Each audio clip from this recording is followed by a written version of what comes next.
Se mira la presentación. Sí, sí se mira. Sí, doctor. Ya está grabando también, ¿verdad? Sí, doctor.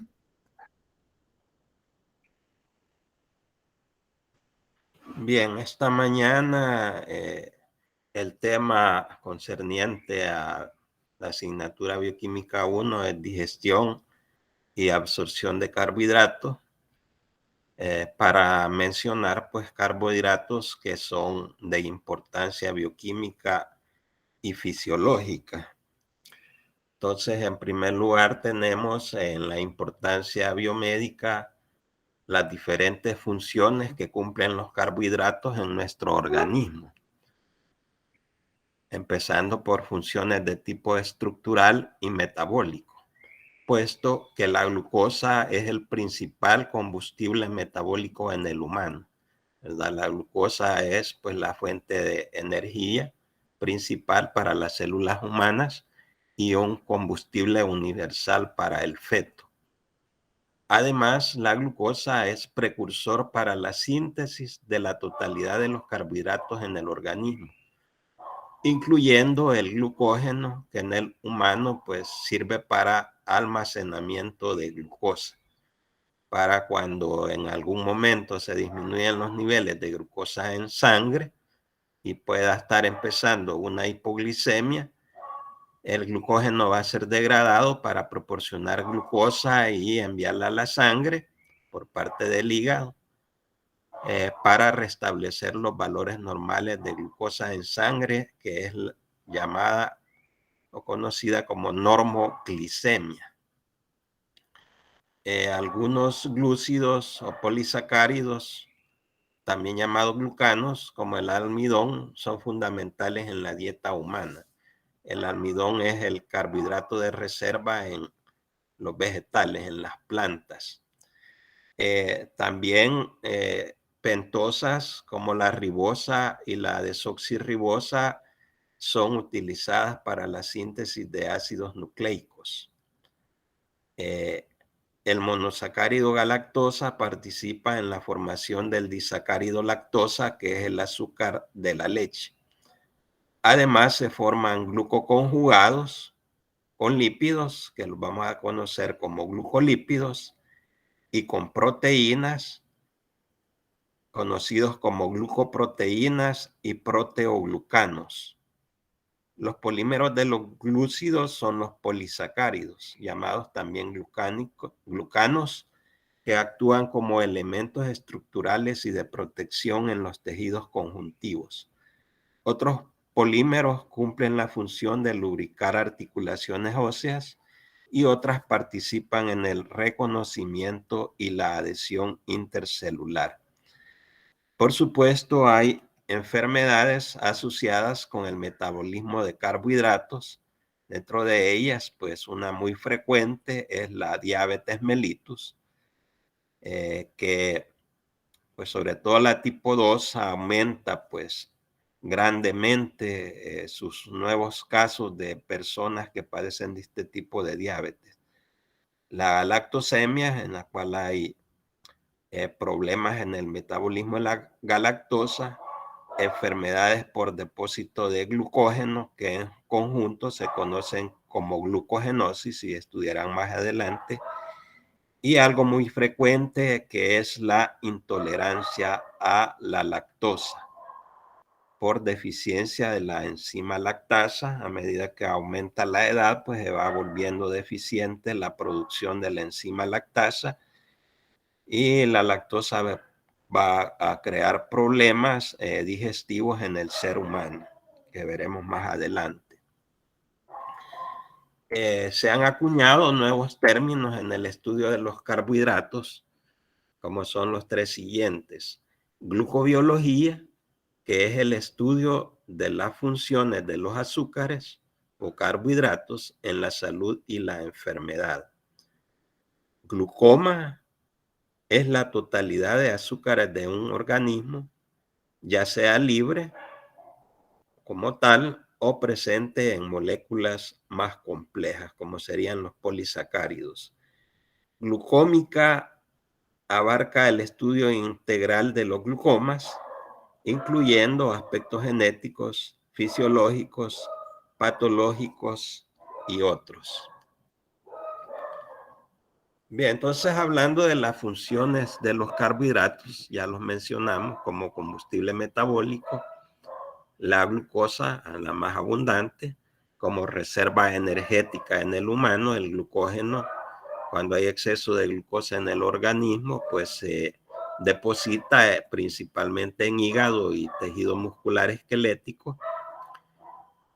Y pues la glucosa participa como combustible metabólico y derivados de la glucosa, por ejemplo, como la glucosa 6-fosfato, va a participar como intermediarios metabólicos en diferentes vías. Luego tenemos el concepto de valor calórico, que es la cantidad de calorías que se libera al oxidarse completamente un gramo de combustible, es decir, un gramo de carbohidratos, de lípidos o proteínas, hasta CO2 y agua, más la obtención de la moneda energética celular, que es el ATP, adenosina trifosfato. Entonces, un gramo de carbohidratos que se oxida rinde 4 calorías. Los lípidos son los que más rinden calorías, pues liberan 9.4 calorías por gramo oxidado. Y las proteínas, similar a los carbohidratos, pues liberan 4 calorías. Esto es importante en los aspectos nutricionales y dietéticos. Mencionábamos dentro de las funciones que también hay pentosas, como la ribosa, que forma parte del ácido ribonucleico, y la desoxirribosa como formando parte del ácido desoxirribonucleico ADN, que es la molécula de la herencia. Entonces son importantes los carbohidratos, pues cumpliendo todas estas funciones.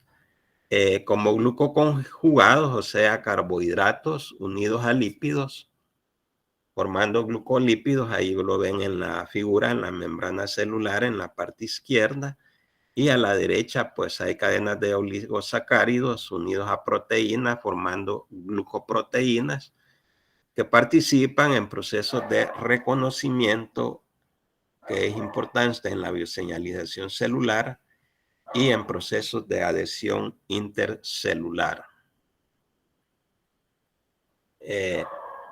Dentro de los objetivos, pues se menciona recordar algunos aspectos básicos estructurales de los carbohidratos. Entonces, los vamos a definir químicamente. Son polihidroxialdehídos o polihidroxicetonas con 2 o más grupos hidroxilo. Sus grupos funcionales, como pueden ver en la figura, el que posee un carbono, un oxígeno y un hidrógeno, pues es un grupo aldehído. Y el que posee un grupo carbono unido por doble enlace al oxígeno es clasificado como cetona. Todos los 2 grupos funcionales de los carbohidratos son los grupos aldehído y los grupos cetona. Los monosacáridos, que son las unidades más simples de los carbohidratos, puesto que no producen compuestos más sencillos al hidrolizarse, los vamos a clasificar dentro de 2 familias, que son las aldosas y las cetosas, dependiendo del grupo funcional, ¿verdad? Si el grupo aldehído es una aldosa, y si es grupo cetona es una cetosa. Entonces, lo más simple son los de 3 carbonos, que son triosas.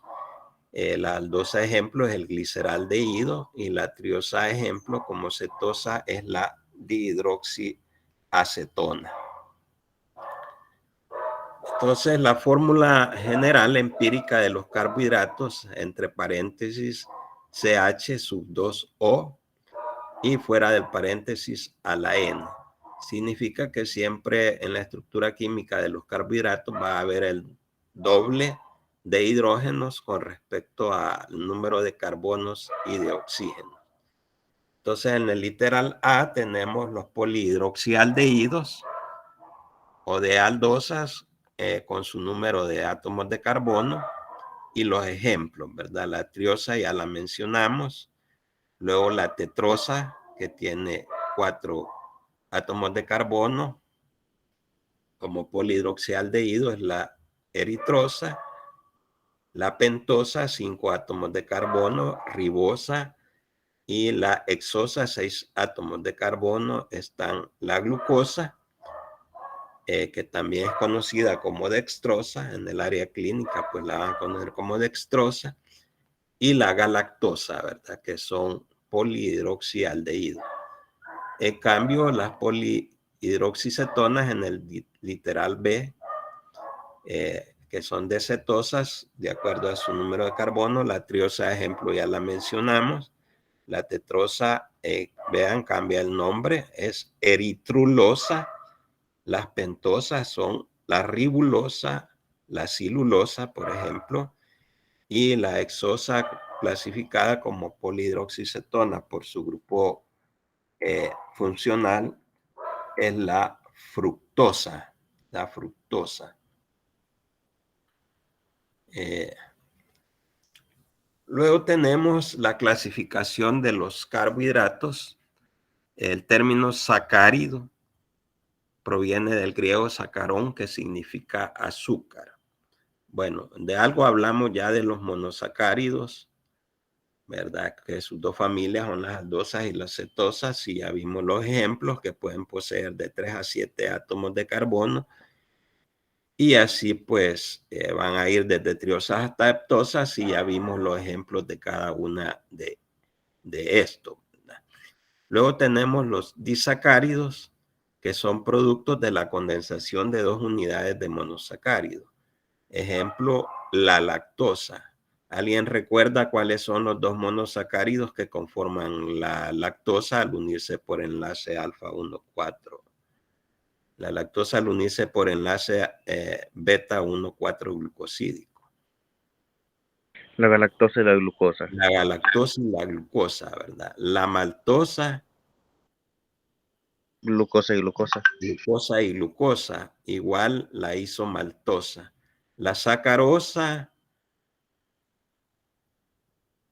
Glucosa y fructosa. Glucosa y fructosa, ¿verdad? Y la trealosa, formada por unidades de glucosa.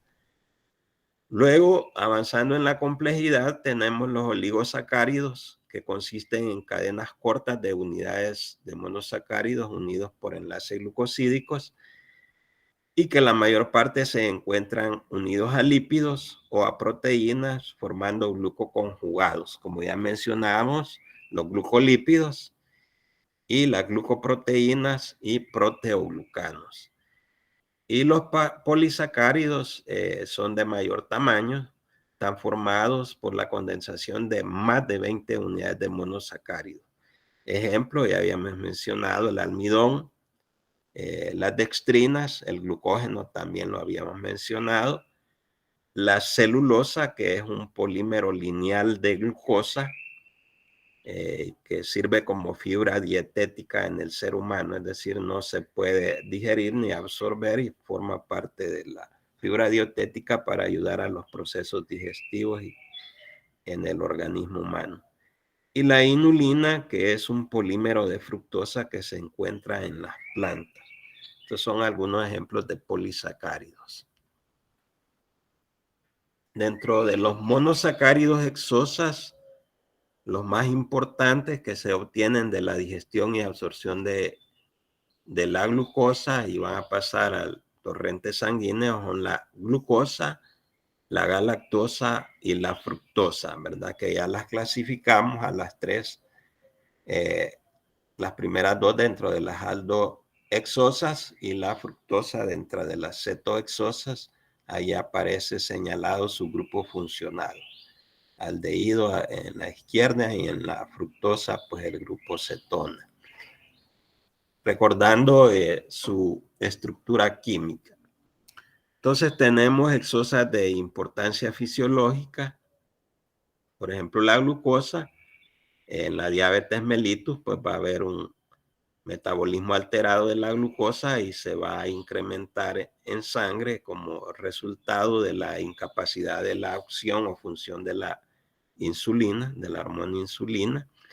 Al aumentarse los niveles de glucosa en sangre arriba de lo que se conoce como umbral renal para la glucosa, que es de 170 a 180 miligramos sobre decilitro, la glucosa va a escapar por la orina y a esto lo vamos a conocer como glucosuria. Esta es la significación clínica que tiene la glucosa como ejemplo. La fructosa en la significación clínica, pues puede haber intolerancia hereditaria a esta pentosa que conduce a su acumulación y esto va a causar un cuadro clínico de hipoglicemia.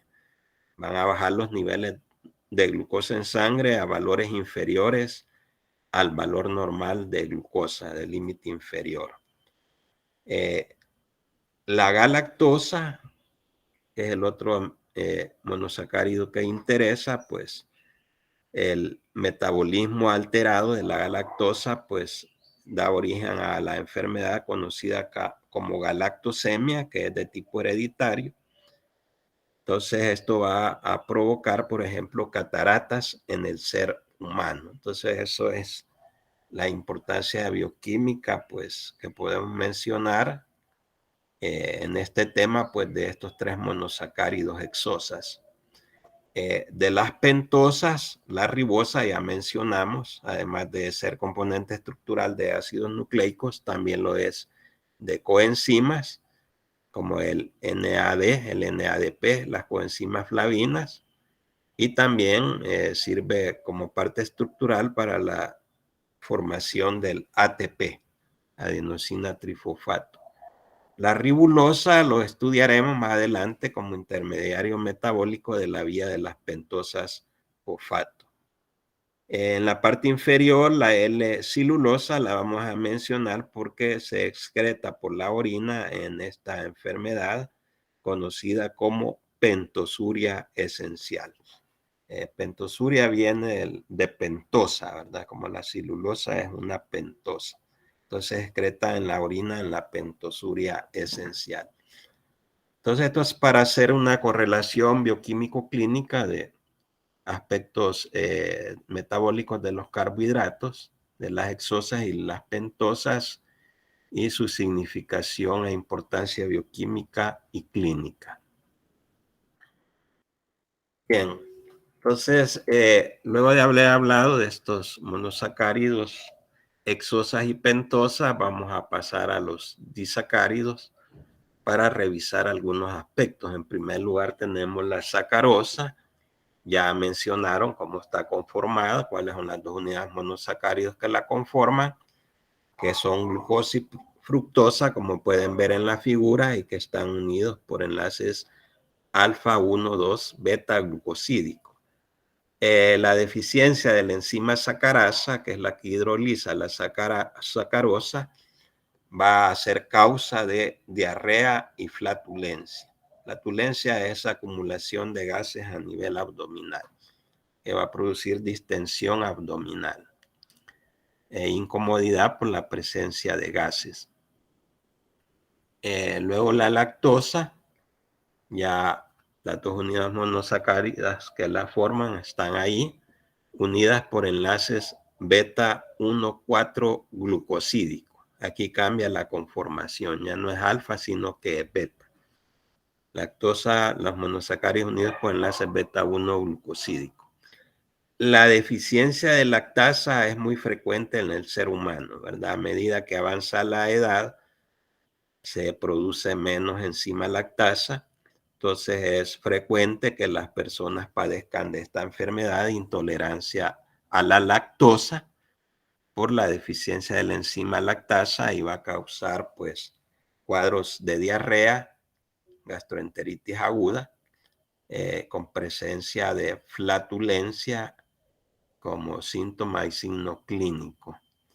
Entonces, la enzima se va perdiendo de manera gradual, genéticamente establecido. ¿verdad? Y la deficiencia de lactasa en el intestino delgado hace que la lactosa no se hidrolice y pase al intestino grueso, donde las bacterias pues la van a transformar a metabolitos de 2 y 3 carbonos y se va a producir alta cantidad de dióxido de carbono, ¿verdad? Y estos pues van a causar la flatulencia. Por la presencia de lactosa va a haber aumento de la osmolaridad y esto va a arrastrar agua y se va a producir el cuadro diarreico, la gastroenteritis. Y esto, pues, si se vuelve masiva la diarrea, puede llevar a deshidratación. Entonces, se debe prescribir tratamiento, pues, contra la deficiencia de lactasa, ¿verdad? Hay medicamentos que contienen esta enzima en la industria farmacológica para ayudar a este tipo de pacientes. Entonces, esto es lo que mencionamos, que la lactosa pues pasa al intestino grueso como tal, aumenta la osmolaridad, oponiéndose a la reabsorción de agua y contribuyendo al cuadro diarreico. Fermentación bacteriana hacia lactato y altas cantidades de CO2 se producen, conduciendo a inflamación y aumento de gases o flatulencia y diarrea, pues asociados a la enfermedad, tal como vimos en la figura anterior. Luego el tercer disacárido es la maltosa, formada por 2 moléculas de glucosa unidas por enlace alfa 1,4 glucosídico. La isomaltosa también formada por 2 moléculas de glucosa, en este caso unidos por enlace alfa 1,6 glucosídico, como se puede ver ahí en la figura, en la estructura química de la isomaltosa. Entonces, esto es importante recordarlo cuando veamos propiamente digestión y absorción. En cuanto a los polisacáridos, estos pues son abundantes en la naturaleza, se denominan también como glucanos y difieren entre sí, ya sea por la naturaleza de sus unidades monoméricas repetitivas, la longitud de sus cadenas, los tipos de enlace que unen las unidades y su grado de ramificación. Por ejemplo, el almidón consta de amilosa y amilopectina. La amilosa es lineal, la amilopectina es ramificada. El glucógeno también tiene una cadena lineal y una cadena ramificada. Y es mucho más ramificado el glucógeno que el almidón, como veremos más adelante. Entonces, los polisacáridos se clasifican en homopolisacáridos cuando lo conforma un único tipo de monosacárido y heteropolisacáridos cuando tienen 2 o más tipos diferentes de monosacáridos. Entonces, aquí tenemos ejemplo de homopolisacáridos sin ramificar. Ven una misma unidad de monosacáridos. Se está conformando el homopolisacárido representado por el color amarillo. En cambio, los heteropolisacáridos, en el de la izquierda aparecen 2 colores, es decir, hay 2 monómeros diferentes que lo están conformando.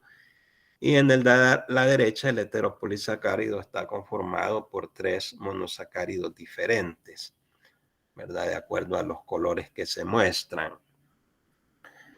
Entonces, tenemos polisacáridos ejemplos dentro de los homopolisacáridos. Ya habíamos mencionado el almidón y el glucógeno que cumplen función de reserva. El almidón en las plantas, el glucógeno en el ser humano, y son reservorios de energía, ¿verdad? Cuando se requiere, pues, en el ser humano energía, va a ser degradado el glucógeno almacenado en el hígado para obtener glucosa y reponer los niveles de glucosa en sangre, normoglicemia. En el músculo, pues también se deposita glucógeno y este va a servir para proporcionar energía para el trabajo muscular, para la contracción muscular que requiere de ATP. Otros como la homopolisacáridos como la celulosa, formada por unidades de glucosa, y la quitina, pues forman o cumplen función estructural en plantas y algunos animales. Y dentro de los heteropolisacáridos tenemos como ejemplos las pectinas, las hemicelulosas, el agar que se encuentra en algunas algas, gomas, mucílagos, peptidoglucanos y glucosaminoglucanos, que cumplen función estructural y proporcionan soporte y protección. Bien. Bien, como polisacárido importante ya mencionamos la amilosa y el glucógeno, que se van a almacenar en forma de gránulos. Por ejemplo, los gránulos de glucógeno en el hepatocito contienen las enzimas tanto para la biosíntesis como el catabolismo del glucógeno, y también contienen las enzimas reguladoras para la biosíntesis del glucógeno. Es una vía metabólica que estudiarán posteriormente. El almidón está en la parte superior, en el literal A, ven ustedes que está conformada por amilosa, y en el literal B, amilopectina. El contenido de amilosa pues es de 13 a 20% en la estructura del almidón, y es una estructura helicoidal y no ramificada. En cambio, la amilopectina en el literal B pues constituye el 80-87% de la estructura del almidón y es ramificado. Entonces, la hidrólisis de los carbohidratos que se van a ingerir en la dieta, pues dentro de los que mencionamos acá como sustratos, ¿verdad? Las enzimas que lo van a hidrolizar y los productos que se obtienen, ¿verdad? Por ejemplo, de la amilosa va a ser hidrolizada por enzimas alfa amilasas, y como producto se van a obtener glucosa y maltosa. También las amilopectinas van a ser degradadas por alfa amilasas, y como productos, además de los dos anteriores, glucosa y maltosa, se van a obtener dextrinas, que han sido conocidas o son conocidas también como dextrinas límite. Sobre esta pueden actuar enzimas dextrinasas para obtener como producto glucosa y maltosa, y sobre la maltasa va a actuar la enzima maltasa para obtener 2 unidades de glucosa. Bien, acá tenemos nuevamente la amilosa para que veamos dos representaciones estructurales. Ya dijimos que es lineal y no ramificada. Y aquí está la comparación entre la ramificación de la amilopectina y el glucógeno, que es mucho más ramificado que la amilopectina, que forma parte del almidón. Entonces, también el glucógeno, además de ser más ramificado, es más compacto. Ya mencionamos que las enzimas para su biosíntesis, catabolismo, degradación y regulación se encuentran en los gránulos de glucógeno. Importante en la figura a la derecha superior que las unidades de glucosa de la cadena lineal están unidas por enlaces alfa 1,4 glucosídicos. En cambio, en los puntos exactos de ramificación, las dos unidades de glucosa van a estar unidas por enlaces alfa 1,6 glucosídicos. Igualmente se muestra lo mismo en la figura inferior. Los tipos de enlace en la estructura lineal, alfa 1,4, y en la ramificada, en su punto exacto, enlace alfa 1,6 glucosídico. Entonces, el glucógeno, como resumen, es el polisacárido de reserva más importante en las células animales. Sus puntos de ramificación se encuentran cada 8 a 12 residuos de glucosa. A diferencia, en la amilopectina se encuentran los puntos de ramificación cada 24 a 30 residuos de glucosa. Y el glucógeno, ya mencionamos, se almacena principalmente en hígado y en músculo esquelético. Pasando a la polisacárido celulosa, habíamos mencionado que es el componente más importante de la fibra dietética y que es una cadena lineal formada por unidades de glucosa unidas por enlaces beta 1,4 glucosídicos. Acá hay dos representaciones de la estructura química de la celulosa. Y el ser humano no tiene una enzima capaz de hidrolizar a la celulosa. Entonces se va a eliminar como tal y eso lo hace ser parte de la fibra dietética, ayudando a los procesos digestivos. Entonces el humano es incapaz de hidrolizar los enlaces beta 1,4 glucosídico de la celulosa, por lo tanto no la puede degradar a nivel intestinal. Entonces, al ser ingerida de las plantas, de los vegetales, proporciona las siguientes ventajas. Ayuda a la excreción de grasas o lípidos. Entonces, esto va a disminuir la incidencia de obesidad.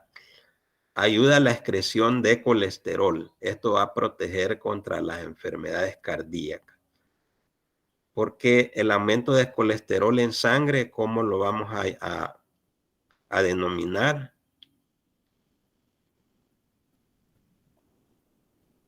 Aumento de colesterol en sangre. Ya lo vimos en las clases de regulación enzimática. Hola. Hiperglucemia. No, es colesterol. Hiperglicemia es aumento de glucosa en sangre. Pero aquí estamos preguntando aumento de colesterol en sangre. Colesteremia. Hipercolesterolemia. Y la hipercolesterolemia puede depositarse en las arterias coronarias,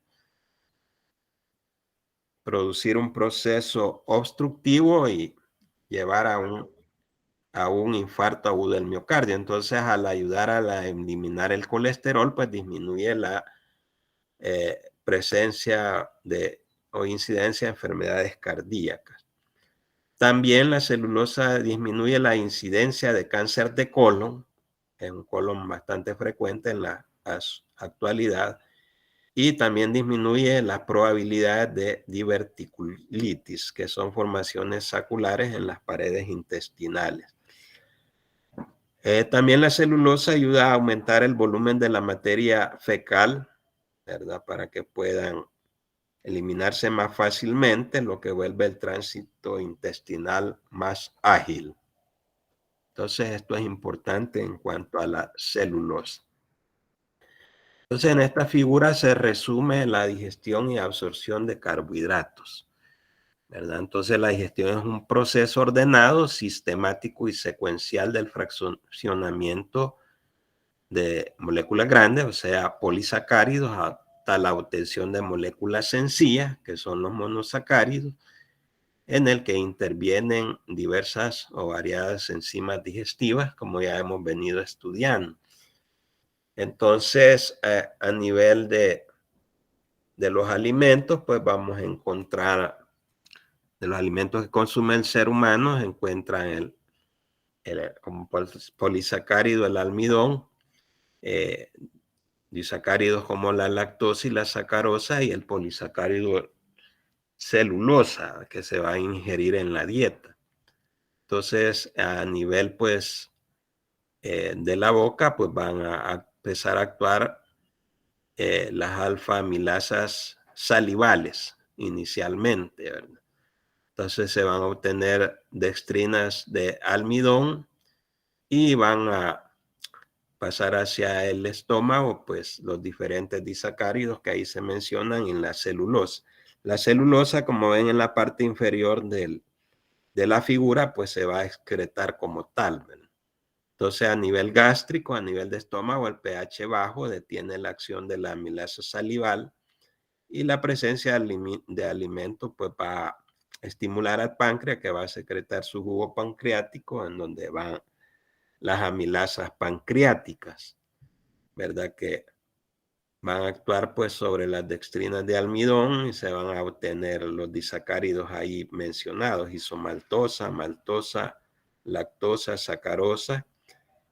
Y estos disacáridos van a pasar al borde en cepillo de las células epiteliales intestinales o células de la mucosa intestinal, como dice en la figura, en donde van a actuar las enzimas disacaridasas.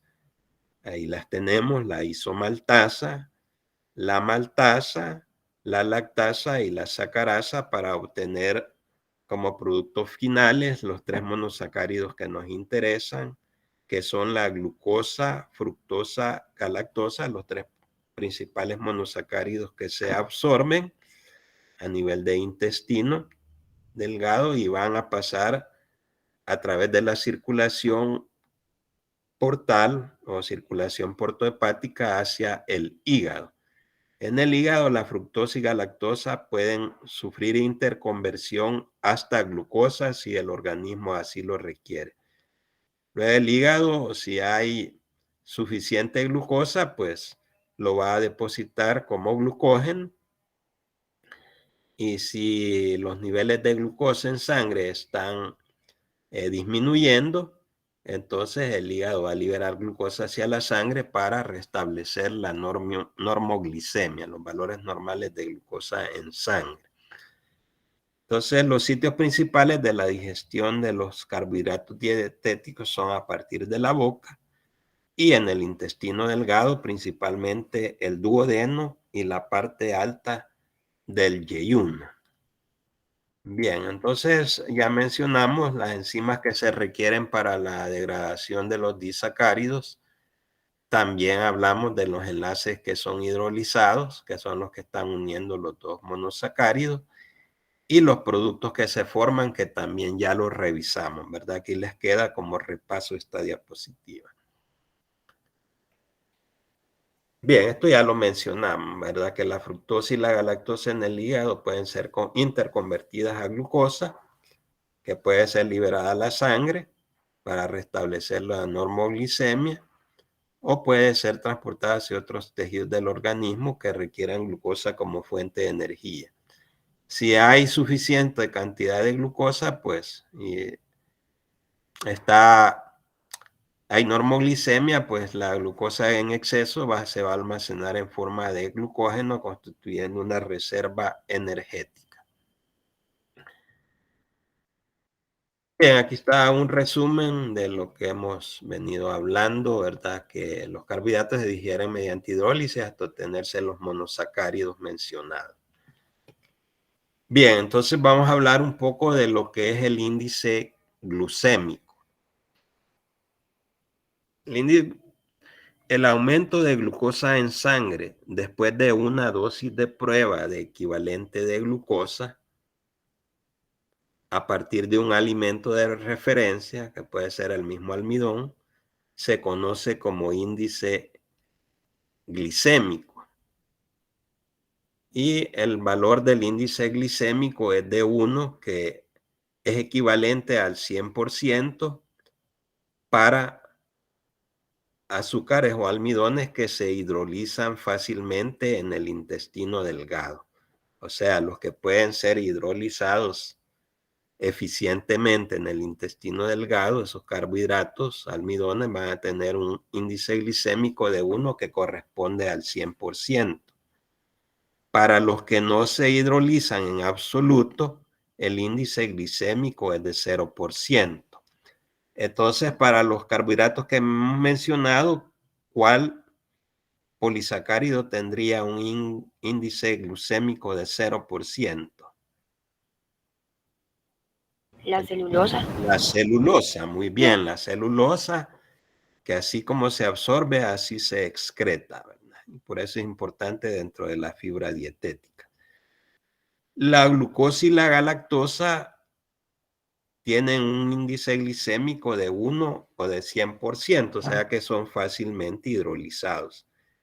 En cambio, el otro monosacárido, que es la fructosa, y la sacarosa, que también la contienen, tienen un índice glicémico más bajo, o sea que se absorben con menor eficiencia y menor rapidez. En cuanto al índice glicémico del almidón, puede variar desde cerca de 1 o 100% hasta cerca de 0 como resultado de índices variables de hidrólisis. Recordemos que cada persona pues tiene variantes individuales, ¿verdad?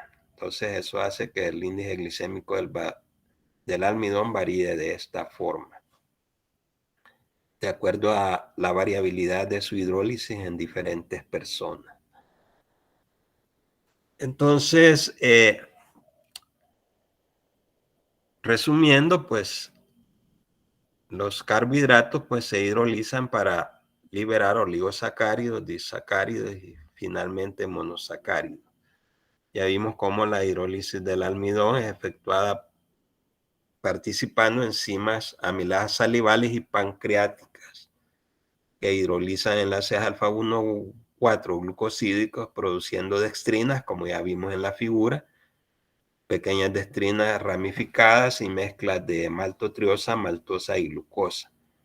La disacaridasa ya mencionamos que está en el borde en cepillo de los enterocitos. La maltasa, lactasa, trealasa y sacarasa isomaltasa, que son enzimas que hidrolizan los disacáridos, se encuentran en el borde en cepillo de las células de la mucosa intestinal, donde los monosacáridos resultantes, ¿cuáles dijimos que son los tres importantes? Los tres monosacáridos resultantes que nos interesan por su fácil absorción.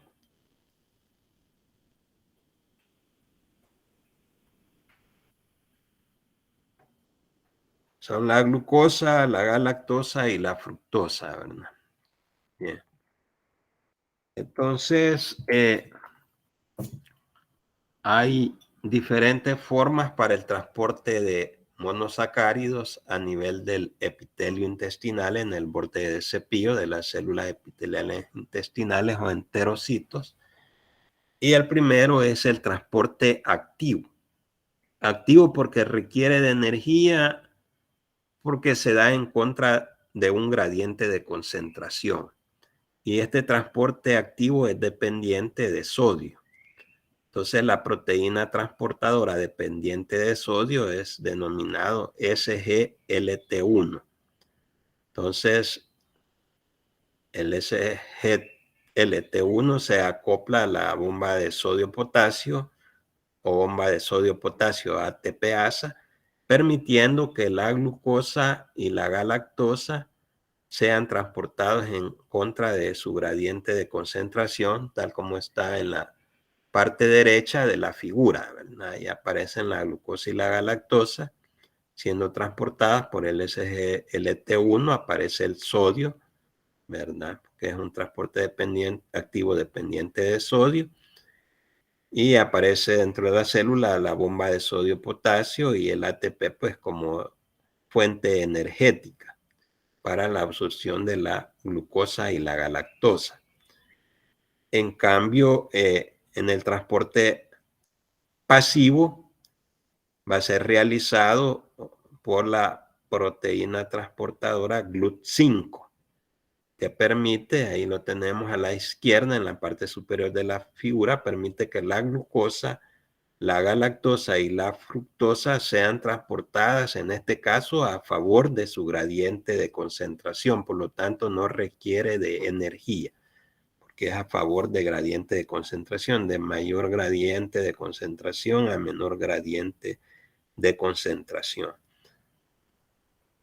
Ya en los tres monosacáridos en el interior celular, en el enterocito, glucosa, fructosa y galactosa, van a ser transportados hacia los capilares sanguíneos mediante la proteína transportadora GLUT2. Entonces el GLUT2 va a transportar la glucosa, fructosa y galactosa desde los enterocitos hacia los capilares sanguíneos. Para que sean llevados estos monosacáridos, ya lo mencionamos, por la circulación portohepática hacia el hígado. Bien, acá está el resumen de los dos tipos de mecanismos: activo dependiente de sodio, SGLT1, que se utiliza para la absorción de glucosa y galactosa, requiere de energía, requiere de ATP.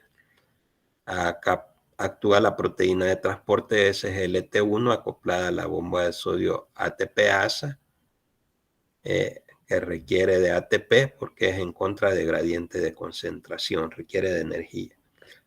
El 2, el mecanismo de difusión facilitado mediada por GLUT5, que no requiere de energía y es un transportador facilitador independiente de sodio, que es el GLUT5, que permite que la fructosa, la glucosa y la lactosa se absorban a favor de su gradiente de concentración.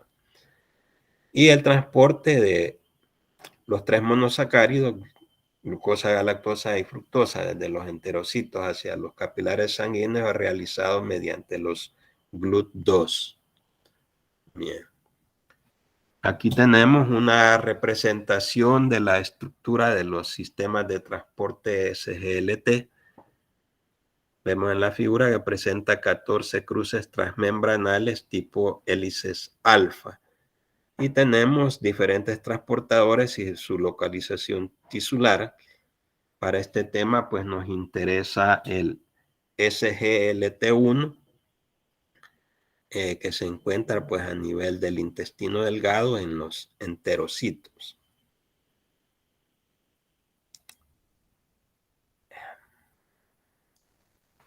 Bien, entonces vamos a pasar a otros conceptos que piden los objetivos del tema. Ya hemos hablado de la normoglicemia, que es el valor o la concentración normal de glucosa en sangre en estado de ayuno, y sus valores oscilan de 60 miligramos sobre decilitro hasta 100 miligramos a menos de 100 miligramos sobre decilitro, ¿verdad? Actualmente ya se considera normal menos de 100 miligramos sobre decilitro. Bien, hipoglicemia significa valores menores de lo valor normal de glucosa en sangre, o sea, menor de 65 miligramos sobre decilitro. Hiperglicemia, valores arriba de lo normal, o sea, de 100 miligramos sobre decilitro hacia arriba es hiperglicemia. El umbral renal de glucosa está establecido en un valor o concentración de 170 a 180 miligramos sobre decilitro. Hasta esta concentración de glucosa en sangre, el riñón puede reabsorber la glucosa, principalmente a nivel de los túbulos proximales de la nefrona. Entonces, el umbral renal de glucosa es la concentración que nos indica la máxima capacidad que tiene el riñón para reabsorber la glucosa.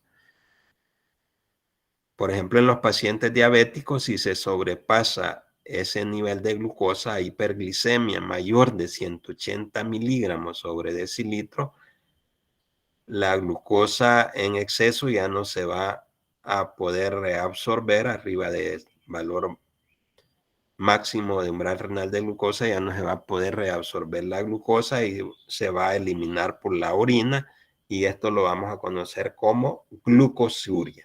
Cuando se sobrepasa el valor máximo del umbral renal, va a verificarse la excreción de glucosa en orina y lo vamos a conocer como glucosuria.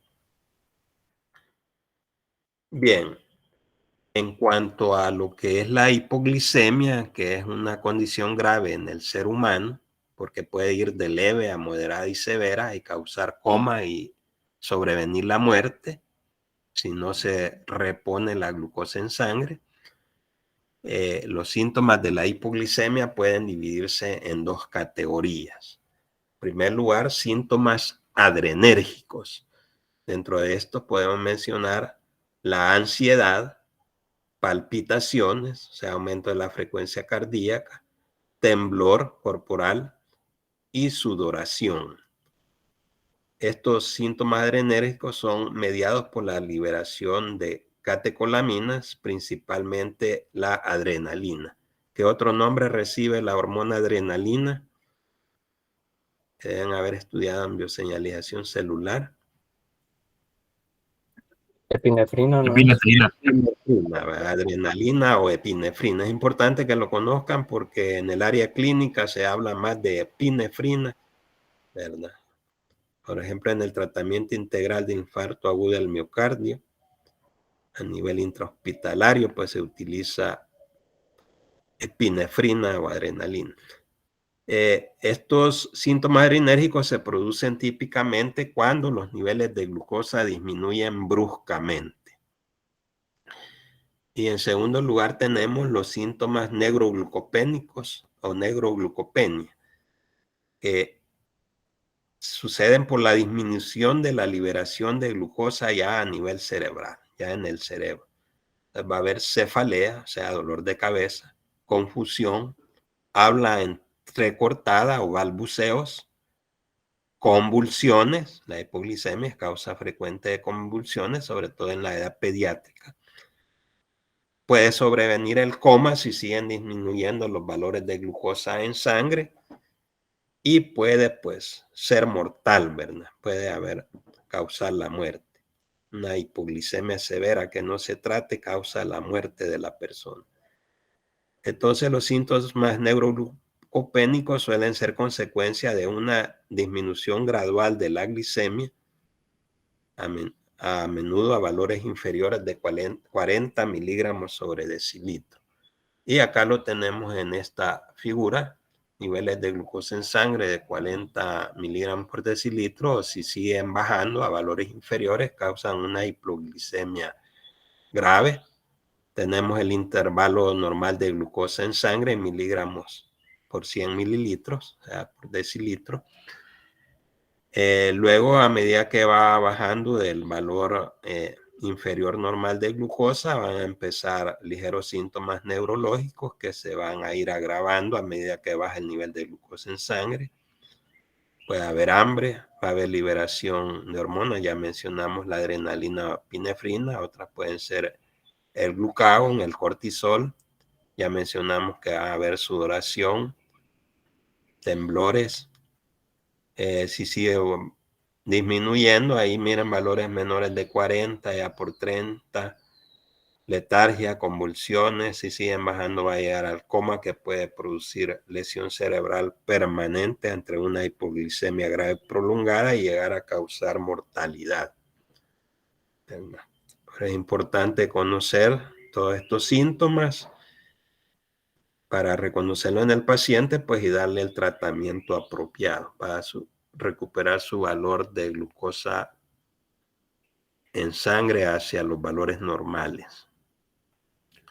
Entonces hay mecanismos hormonales que contribuyen a mantener constante los niveles de glucosa en sangre o normoglicemia. Ahí tenemos en la figura, en la parte intermedia, la glucosa normal en sangre hacia la izquierda, de 65 a menos de 100 miligramos sobre decilitro. ¿Qué sucede hacia la parte superior? Cuando los niveles de glucosa aumentan en sangre, vamos a estar en presencia de hiperglicemia. Esto, pues, estimula al páncreas. ¿Qué tipo de células producen la hormona insulina? ¿Qué células pancreáticas? Células beta. Células beta, ¿verdad? Van a producir insulina para, pues, ayudar a las células a captar la glucosa, ¿verdad?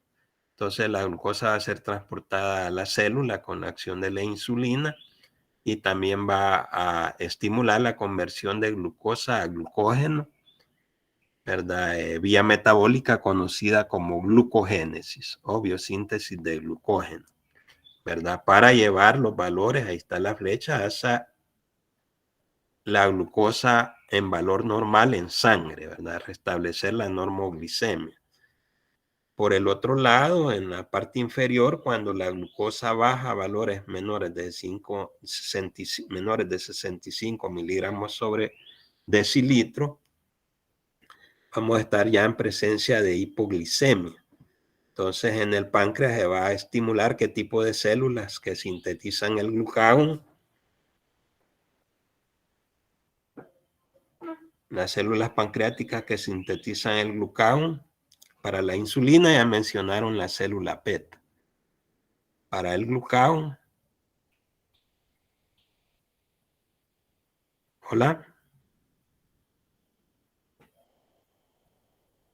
Las células alfa, ¿verdad? Entonces el glucagón va a estimular, hola, ¿me escuchan? La degradación de glucógeno. Sí, doctor, se lo escucha. Sí, se lo escucha. Entonces el glucagón va a estimular, el glucagón liberado por la célula alfa pancreática, pues a estimular la degradación del glucógeno a glucosa o glucogenólisis, y también va a estimular el incremento de síntesis de glucosa a partir de compuestos que no son carbohidratos, vía metabólica conocida como gluconeogénesis. Entonces estas son dos estrategias metabólicas importantes para restablecer los niveles de glucosa en sangre hacia la normalidad. Activar por medio del glucagón la glucogenólisis o degradación de glucógeno para liberar glucosa. En los hepatocitos se da esta vía y van a liberar glucosa hacia la sangre para reponerla a la normalidad. También la gluconeogénesis se da a nivel hepático y a nivel renal, ¿verdad? Y la gluconeogénesis hepática también y la renal van a reponer la glucosa hacia la sangre para mantener la normoglicemia. Bien, si tienen alguna pregunta o algún comentario.